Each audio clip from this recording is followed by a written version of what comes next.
All right, what is up, everybody? Brandon Lindsay here with the Rehabbers Playbook. I'm here with my friend Nathan Janocka.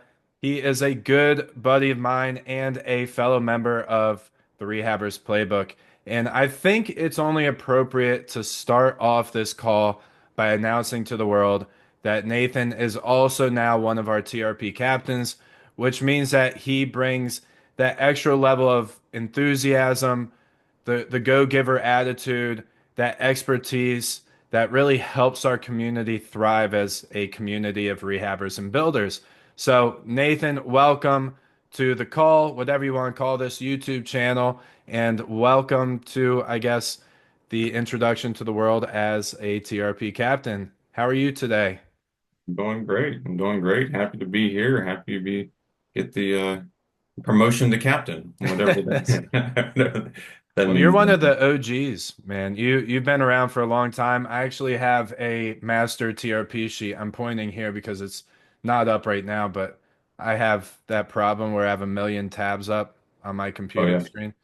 But you're like one of the top, if not like one of the top members, and it's all ordered in like recency, in Oh, chronological good. order. So Good. I digress. That you are one of the OGs and you've seen the vision from the start, and we appreciate you.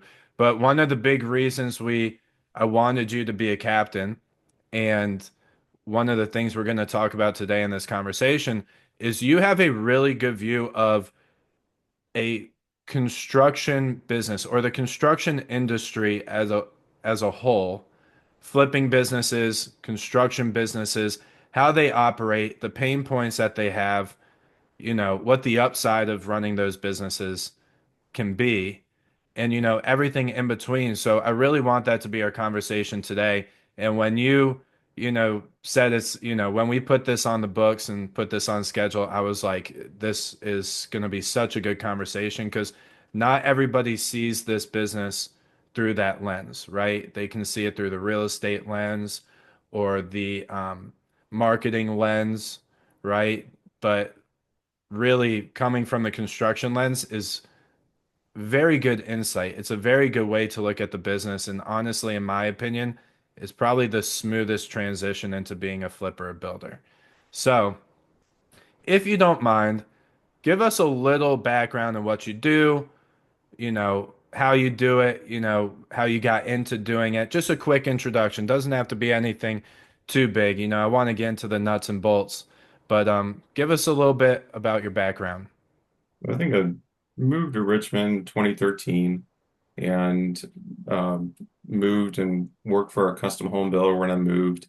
And then, in 2018, we flipped a house. And at first, it kind of started out as something my wife would do nights and weekends, and we'd go to Lowe's on Friday and pick out, tile and whatnot. And 2018 is like, all right, we flipped one and made a couple bucks. All right, let's do another one. And then it turned into, hey, let's always have one going at one, at the same time. Mm, And then it just kind of snowballed from there. In 2020, I think we maybe did 10, 15, something like that. And then it, kind of built into what it is today. right. Been a real estate investor full time for about 2 years now. Um, we have two project managers, we have about 10 hourly guys, some office staff to kind of run it. And, I'd say 90% of what we do is still flips, but we're starting to go into that new build side. We've done a handful of new builds there, and I kind of want to keep doing more new builds. And like every investor says, of course, we want to, build the rental portfolio as you should. Um, but sometimes it's tough, to do Oh, it. sure. Yeah, I mean, that's not my expertise. This isn't the renter or the landlord Yeah. playbook. It's a rehabber's playbook. And honestly, that's where my passion is. And I think a lot of people now, we have a lot of great landlords in the group, as you know. But I think that can also be something we talk about today, which is the struggle of running a flipping business or a construction company and also being able to take some cash out to invest somewhere. That is very difficult. And I think a lot of people struggle with that, including myself. So that could be something we chat about as well. But to kind of hit on your background and again, just highlight why we're talking about this today. You have 10 hourly guys, two project managers. You have a big team, right? That's Yeah, not easy. That's not easy in this business to run a team like that. And then how many projects did you do last year? I think we just mentioned it or we just talked about it. But for the call. we did about 75 flips and a handful of new builds, and we really focus on more so cosmetic. We do Mm, a couple full guts a few times, and we have a few in the kind of the upper price points.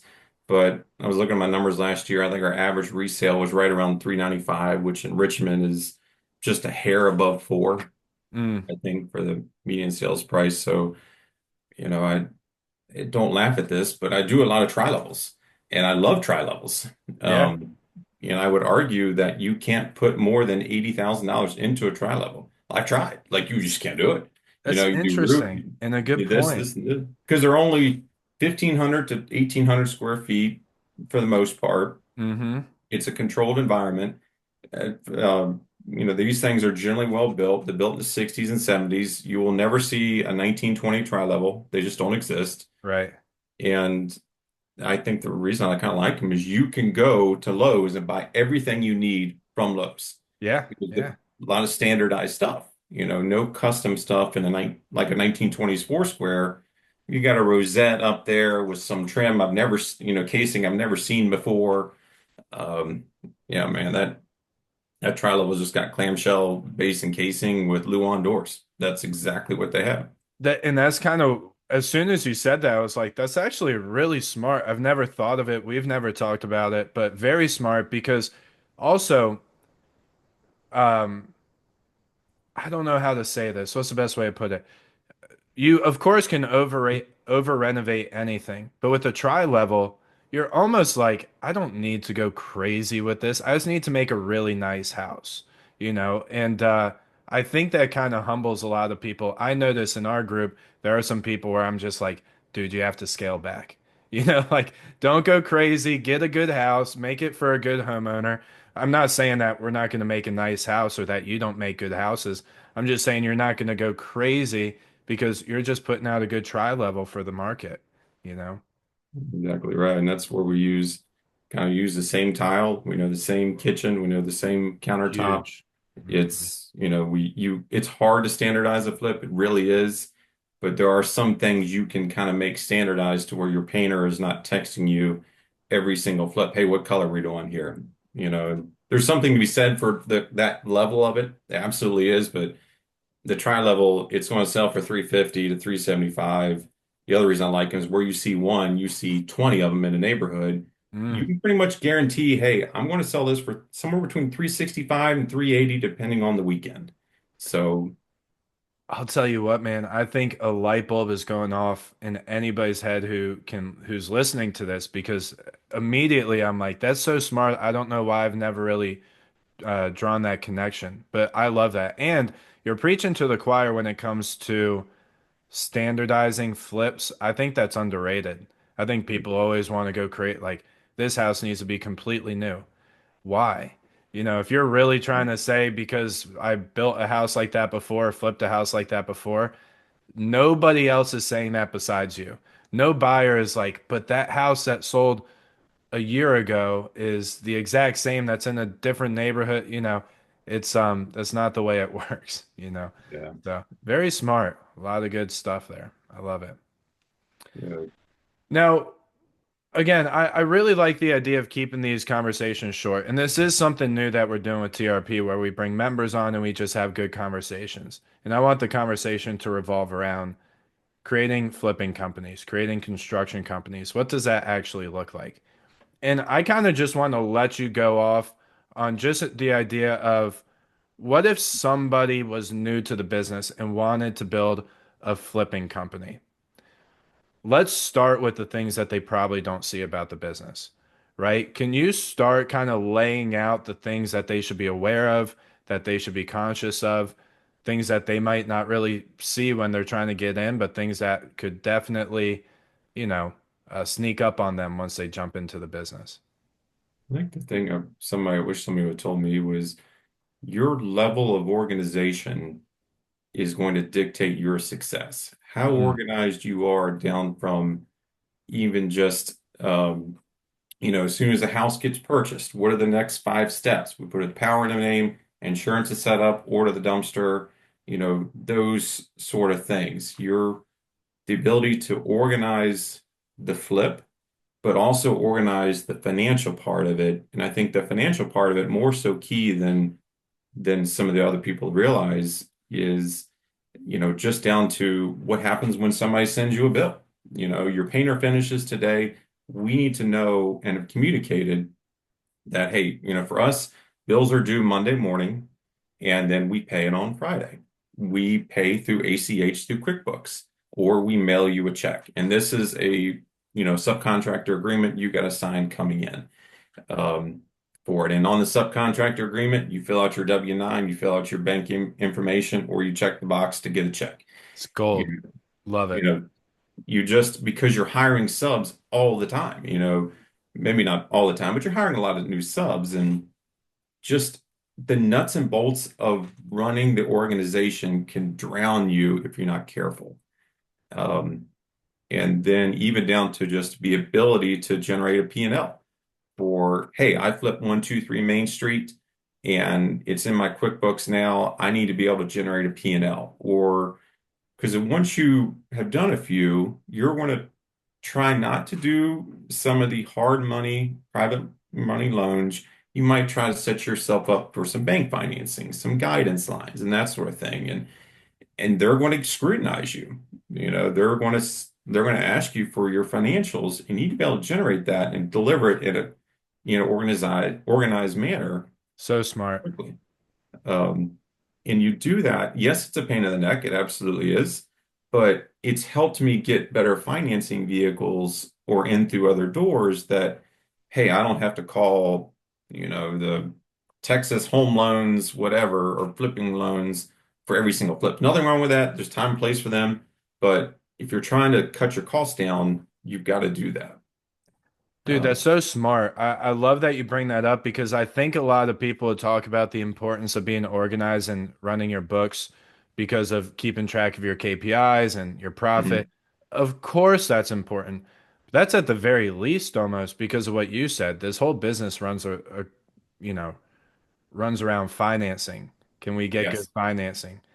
Can we get consistent financing? Can we get confident financing, right? Like people who are just kind of sending you the money instead of you know, uh, working hard for the money. You're going to have to work hard up front. It's kind of like everything you just talked about, building out processes, subcontractor agreements. You might have to build all this stuff out up front, good Yeah. P&Ls, good bookkeeping practices. But once you do that, everything becomes easier in the future. And that's the idea of running a business anyway, no matter what business it is. Yeah, you're 100% right. You've got to treat it. You've got to go from, hey, this is something we did nights and weekends running on Excel to this is what I do now. This is who I am. And it's hard to do that. I mean, there's nothing wrong with doing this nights and weekends. It's a decent side hustle. It can be. But if you want to be a professional, you have to treat it like a professional, um, down to your finances. And what's the rule of three in construction? If you do it 3 times, we make a template for it. So if you I've never heard that, and I am stealing it. I will credit you, but I am stealing. That is fantastic because you know me. It's templates for everything, yeah, but I've never heard that. That's fantastic. I don't know if that was an official thing, but it's something somebody told me a Well, long we time just ago. made Like, it up. If not, yeah. yeah, you do it 3 times, just make a template. It's the same thing. If I had to email like our insurance agent, we email her the details, and I'm finding I'm writing a bunch of 4 or 5 sentences. Like, no, I just make this into an Excel sheet, and then it pulls from, we first enter the house um, into our system. It'll autofill into an insurance request template, and then it's a copy and paste for the insurance person, and then bam, you save yourself 30 seconds of writing an email. Is there any easier time to make templates too with ChatGPT?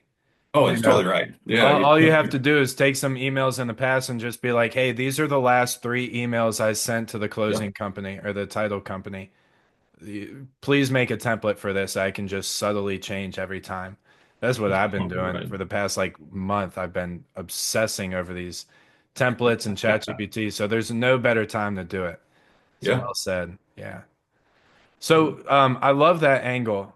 A person who's doing it on the weekends to a person who's, or as a side hustle, to a person who's making it a business, because this is potentially a very lucrative business, but I think a lot of people also get hurt in this business.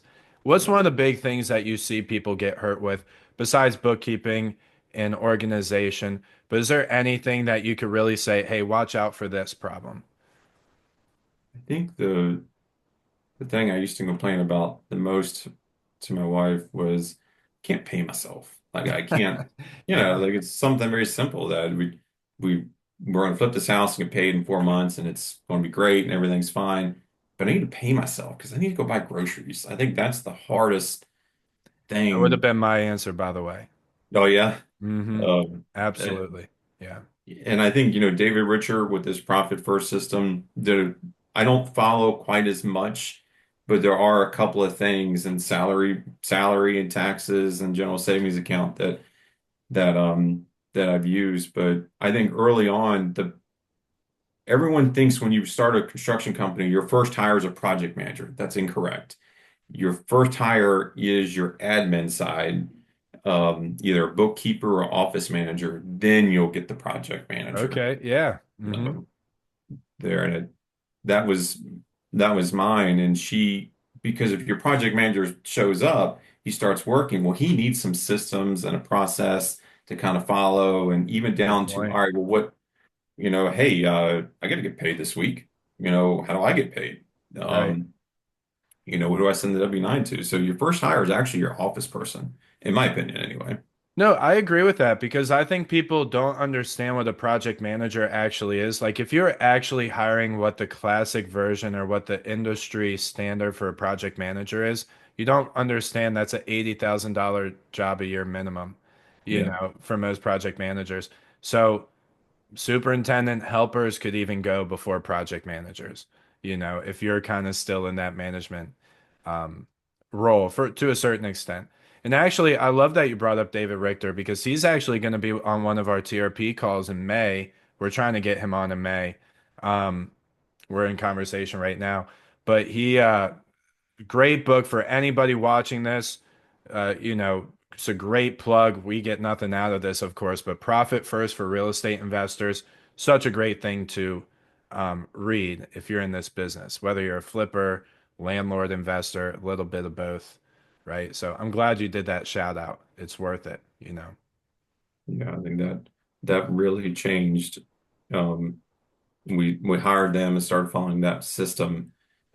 That changed a lot. It brought a lot of peace to us, and it allowed me to kind of not have the W-2 at that point. Do you think, speaking of that, I like having this conversation because we've talked before about how people who jump into business, they don't understand that your paycheck comes when you sell the house, which could be in 3 months, 4 months, and then you have to roll a lot of that money in, and you're never really paying yourself. So profit first is a huge part of it. But I've always found that getting good lending, structuring lending, potentially even in a creative way, could be a good way to combat that. Do you agree? And do you have any other tips about that as well? How people can lessen that burden of cash flow problems for flippers and developers? Loans definitely, structuring that loan is a good point. I think being able to forecast. I think we buy a house and we run the forecast for the house, but then to your point, we never figure out all right, what I need $1,000 a week. You So know, smart. Yep. I need to forecast my finances to line up. Then hey, Christmas is now here. I got to buy presents, man. We don't forecast our personal finances at the same time. So then is this a more of a partner or a JV type deal? Or should I Mm. take it down like I've got X, I only have X amount of dollars worth of cash, and each project, um, that project, if it's running smoothly, is going to require on average $10,000 a week to go into it. So then you can kind of stretch that out And I used to have a very rudimentary cash flow tracking sheet that would It's say, all right, great. it's may not be 10,000 this week, but on average it's 10,000 and kind of work it from there. And then I would try to, all right, but I need to pay myself this or pay myself that. And that seemed to help. So I think best advice I can say is probably just forecast your personal cash along with it, along with the flip cash. Gold. I love that. As a matter of fact, I'd like to get with you, maybe talking to the group about that because that's something I've always wanted to do. Forecasting is such a great way to put it because let's be honest, if you looked on your phone right now, the forecast for the next 2 weeks is 50% right. Yeah, So our yeah, forecast, hopefully it's more than 50% right, but it's not always going to go exactly to plan. But at least you know if you should be wearing a sweater that day for the most part or a t-shirt, right? And I think that's kind of this a similar feel of this business. If you have no idea kind of what you're wearing that week or what you're doing that week, what money is going out and coming in, it's going to be really, really hard to manage cash flow. Because yeah, especially if you have more than one project, even when you have one project, it's really easy to be like, I forgot the you forget that you have a to pay the electrician until that invoice hits your email, and then you're like, shoot, I gotta pay this guy. I didn't even think about it. I just paid this other guy. Now I gotta scramble together some money or not buy groceries this week. yeah, Uh, exactly. yeah. Exactly. I think getting that stuff straight early on is I would not make the jump until that part of it is straight, or at least you feel comfortable with it.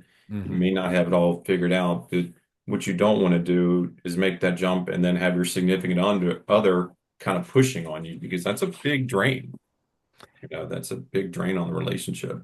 That's why I don't like people, or not that I don't like it, but I always get weary when people say start investing with no money. I don't care if you're a flipper or a wholesaler or anything. It's incredibly hard to start without any money. Now, Yeah. you might not have money and you can pull money from family and friends potentially. That's always something you got to be careful with, but I've done it. That's how I started, for one deal. That was as far as I could go with that. But for one deal, pulled together some family money. And then you start building from there. But the point is, you know, you have to have something that's sustaining your lifestyle. You're still a human being that needs a Yeah. place to live, place, food to eat. It'd be nice if you go out to eat every now and, Yeah. you get the point. So, and you just use a spreadsheet for forecasting. Is that correct? It was a very rudimentary thing, and I still to some extent do. Yeah. Um, but it was just kind of hey, this is kind of where this project's going to be. And then as the projects grew, we kind of overlaid a little bit. And then when it went negative, all right, that can be a problem. Sure. That can be a problem. Like you said, it's never going to be accurate, but it made me at least look at it and start figuring that part out. Right. To where it was, I think there were several jobs I did JV just for the reason of, hey, you supply, I got the deal, I'll do the work, you supply the cash, and we're good. Hmm. And I think that the power of the JV is probably is not used as much and overlooked more often than I think it You're it is. preaching to the choir again. Yeah. Yeah, That's why I'm telling you, man, I love the way you look at this industry because I do JV deals all the time because I will pay the lender a little bit more to be a financial partner in it yeah, for me to keep my cash in my pocket, or like what we talked about in the beginning, taking some of that cash and maybe putting it towards rentals and building wealth, right? right. Remember, we're running a business, so eventually, we shouldn't really be putting that much of our cash into it unless we're in a scaling mode or something, then you can reinvest profit, right? But I think that's something that people make a lot of mistakes for with. And then when you're in scaling mode in this business, that's also pretty dangerous. We've all read the newspapers in the past, it happens. So yeah, you got to be careful with scaling too fast anyway. I would recommend getting to a certain place that's comfortable that you can always know you're tracking your profit and you're making a profit, and then start taking that money and putting it towards wealth building or something along those lines, you know? That's a good point. I think as your company grows, that nest egg grows along with it. So you're right. Unless it's like a certain thing that, hey, we need the cash for this, or we're buying this project or whatever, there should not be, you're 1,000% right. You should not be putting money into it after you've been going for a certain period. And once you become, this is now the company, there shouldn't be any cash going back into it unless there's, you know, and we've all had it, let's be clear, we've all had it when cash does get tight, but that nest egg should grow That's um, right. a little bit. So, we had an interesting conversation. And by the way, I could talk about this for a long time, and I already said that we're going to keep it short, but I could easily talk to you about this for another like 45 minutes because I have a bunch of questions to go through. But let's talk about what it means to be a real estate investor, what it means to do a construction company, and what we're doing as flippers and builders, where we fall in those titles. Are we a hybrid? Are we partially a real estate company? Are we partially a construction company? How does that look like to you? What do you think? I think that's a very interesting distinction that somebody who's been doing it at a pretty high scale for a long time, it'd be good to have your opinion on it. Because I think a lot of people come in and they think they're pure real estate investors, or maybe they think they're a construction company. What Yeah, are we? What are flippers? that's a good point. I think, people who focus more on the wholesale side of things, whether they wholesale or wholesale, they're a marketing company. That's Mm, what they are. They're a marketing company that happens to focus on real estate. And I think for me, I'm not a real estate investor. I don't really, I mean, I am, I guess, by definition, but I think the company, once I started looking at the companies, no, I'm a contracting company. I'm a construction company. And you have to make that shift. Yes, I'm a real estate investor, but the core thing we do, the thing that makes us money is construction, is mm. putting value into homes. So really, I'm a contractor and my customer are my homes, Yeah, you that's know, right. and you've got to run it like a construction company, think like a contractor. If that doesn't sound good to you, okay, that's fine. Then I'm probably going to be better on this side of it. Not that you can't do construction projects, absolutely not. You definitely can. But if you're going to have kind of the staff and geared up for that, then you're a contractor. Um, Man, that's so well said because what really is in my head right now as you even say all that is it's being self-aware, right? If yeah, you are in this business, which I think we both agree, or at least I'll speak for myself, but I've always considered myself as a flipper or a builder. I'm a construction company, yeah, right? Now, will people consider me a real estate investor? Sure, fine. Depends on what room you're in and who's talking about it. But at the end of the day, if I'm not self-aware enough to know I'm running a construction company, then if in my head I don't have the temperament or the desire or the tools or the experience to be a construction company, then maybe I shouldn't be flipping and building anyway. Right? So yeah. it's kind of that idea of know what you are and what you're doing because if you're flipping houses, if you're flipping, I'd say I mean, one or more houses a year, but if I was to really be nice, maybe three or more houses a year. You're a construction company. You're paying tens of thousands, if not hundreds of thousands, in construction costs to contractors and suppliers. You know who else does that? Construction companies. Yeah. So, and guess what? And this is when people argue with me on this, I always just bring them back. The IRS taxes us and construction companies the same exact way, but they don't tax real estate investing companies the same way. So that's kind of where I always Yeah. draw people back to. Um, but yeah, I think it's such a good conversation to have too. Yeah, that's an excellent point. I never thought about it that way, but that tax designation does change there. And then I think once you start to build the company, you start to realize that you're not necessarily the CEO of the company. Really, what you are is a fundraiser. Like there was a period of time, still to this day, I raise funds all Mhm. day, every day. because unless I raise funds to help us with the purchase or the rehab or whatever, we're fundraising. I'm fundraising a lot. I probably don't fundraise as much as I should, but Sure. you're fundraising. It's a good Um, point. Yeah.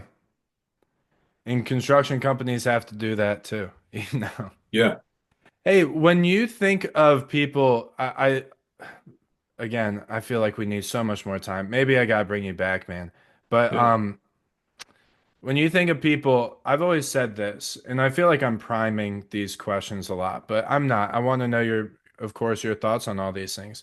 But I had a mentor tell me early on when I was flipping a lot and building a lot, it's really important to protect your cash flow. And you yeah. virtually have no cash flow as a flipper or builder.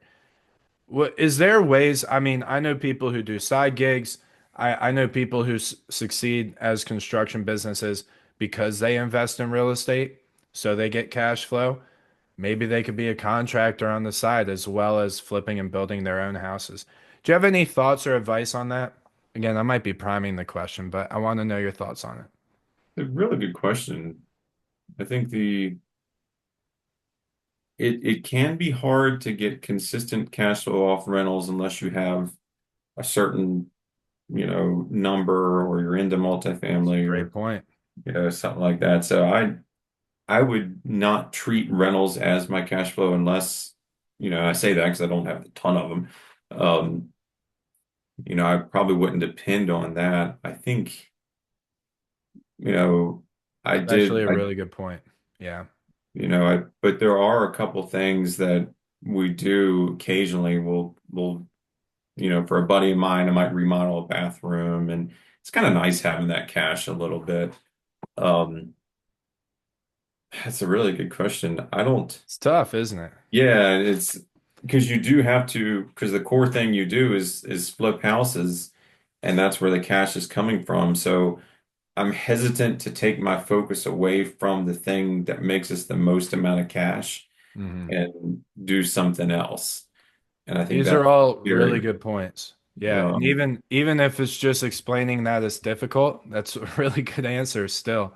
Because I think you have a really good point about buying rentals. And at a certain point, if you were to buy enough rentals to start supplementing your cash flow to a really good extent, then you probably should really start making that shift into being a landlord and if that's yeah, what that's your even what you focus. want to do.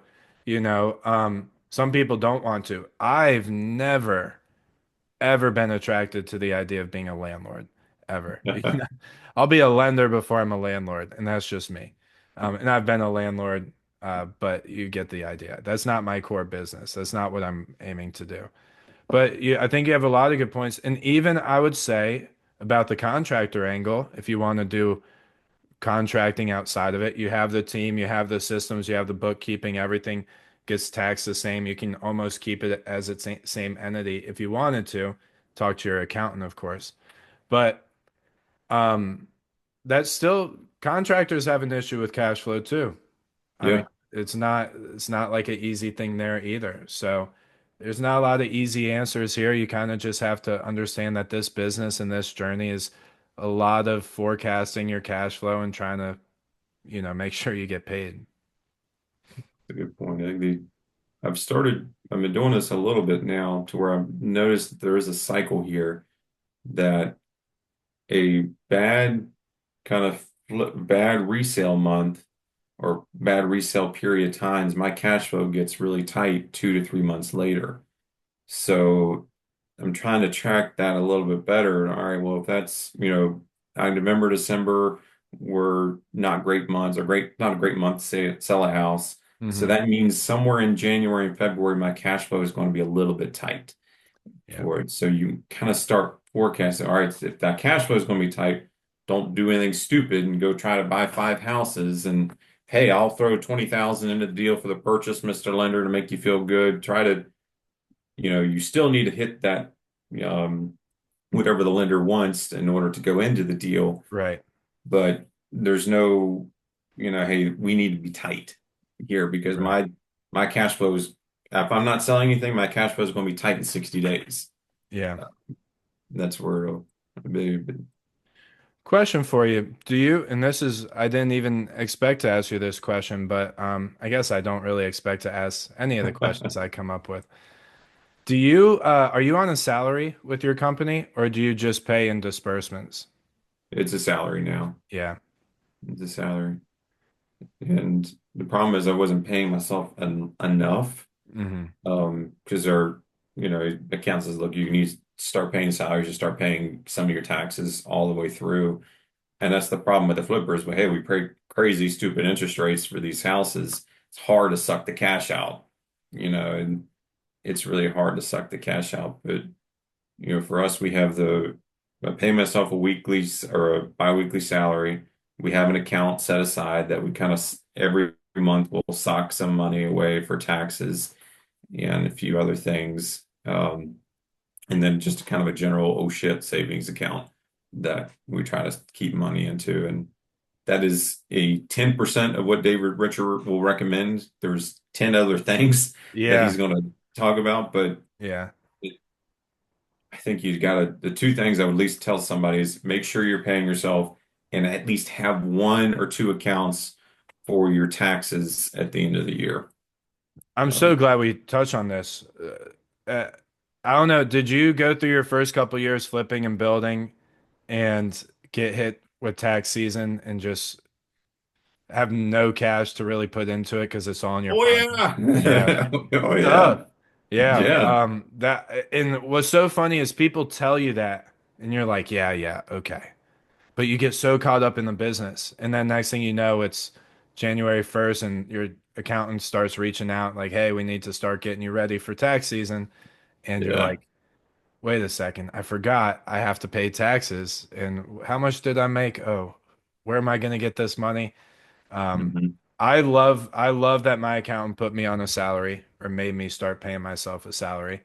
Yeah. It withholds all the taxes. And this year, I don't have a lot of write-offs. I'm working on getting more write-offs, but this year I'm getting a refund, which is fantastic, because I'm Great. always paying ahead of time and I'm keeping up with that. Also, I think the IRS, from what I understand, they want you to, I think it's like a certain amount of money, your business profits, you have to be paying yourself a certain amount because Yeah. they want you paying into Social Security, Medicare, and all that stuff too. So if you want to be in good standing with the IRS, if that means whatever that means to you, that would be something to keep in mind as well. Yeah. Yeah, I think and that goes back to you got to have that good team surrounding you on the bookkeeping and the kind of the higher level accounting side of it, Yeah, um, to make those recommendations. Because hey, it just saved you a couple of grand. that's I'm right. sure the guy's not cheap or girl's not cheap, whichever, but that saved you a couple of thousand right there. Yeah, and just for the peace of mind, Yeah. the peace of mind. I have a story, and well, do I have time for this story? Let's just say I'll make it a quick story. Before I got in with really good accountants, I used like an accountant that was basically in a warehouse. I should have known, when you walk into that warehouse, it wasn't a but it was something where you're like, I don't know about this one. And she messed up my taxes so bad that the IRS called me like 5 years later, which I didn't even know was a thing. And they hit me with a fine. And I was like, what did I do wrong? And they're like, well, you did this wrong. I was like, I didn't do it. The accountant did. Like, Yeah. it was literally my first year of business. I started business in like October or September, something like that. I had 3 months of business, and she messed it up so bad that they fined me. I still get. I try to keep my cool pretty often, but that was something that can still get my blood boiling. I fully get it, Yeah, especially when we paid them to do it, and dude. Yeah. yeah, it's kind of, Well, man, I appreciate you so much. Thanks for having this chat with me. yeah, Like I said, maybe we have to bring you back on because I can talk about this stuff all day long. I'm a construction guy. I know I have a construction company, and everything around yeah, the playbook is building stuff for construction companies, aka flippers and builders. And that also helps. Let me tell you this, if you're still a landlord investor, if you're a value add rental investor, you still have a portion of your company that's a construction company. yeah. So we're here for all of you guys, builders, flippers, investors. construction companies, contractors. And Nathan's got a lot of gold that he gave us today. Dude, I appreciate it so much. I know you're more of a private guy, so I don't even know if I have to put stuff in the video description. Typically, I offer that, but I understand. Any last words as we sign off for the day? No, I think it's really been fun for me to watch, the rehab playbook grow, and I'm looking forward to what it's going to become, and I'm glad to be a very small, minute part of it there. You're not a small part, you're a big part. Every member is a big part, and I appreciate that. That means a lot. It's been a really fun passion project that I'm hoping within the next year or two can really grow into something special for all of us. And again, you're a big part of it. So I appreciate you so much, man. You have a great day and Yep. keep building. Cheers. Dude, man. Talk to you later. Later.